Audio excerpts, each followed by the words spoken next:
How did I become a sound hound?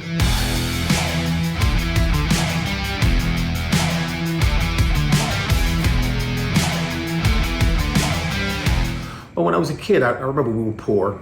Go online with my mother to pick up the bricks of cheese, the powdered eggs, powdered milk, white bread, bologna. Can't stand white bread and bologna these days. Story for another time though. But right around the time I was 10, 11, and 12, I remember that started to change. My father started working, and he had been working all the time, but he was finally hitting that American dream. He was working hard, and we finally turned the corner. He finally had some extra cash to indulge himself. And him and his brother, my uncle, they were audiophiles. They started building these systems, these sound systems. Today, I guess they call them home theater systems, but back then it was really a hi-fi system. And it was these different components. The oscilloscope, you had the power amp, you had the tuner, you had these really fancy turntables. Some of them would sit on a bed of oil, these fancy needles that you would play the records on, and the speakers. And also the high-end cable.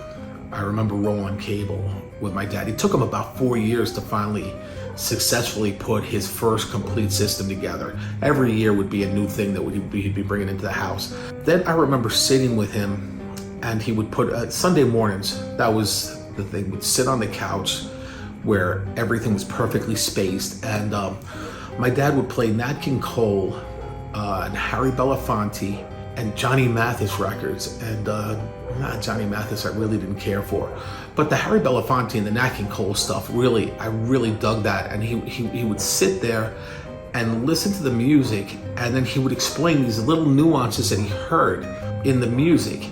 I was already into music, which is why I enjoyed this time spent with my dad. Back then, I guess I was a sound pup, and it gave me an appreciation for sitting back and listening to recordings. That really stuck with me, and it was also very much the way that I ended up approaching music. It helped form my focused listening and deliberate listening skills, so that's how it started.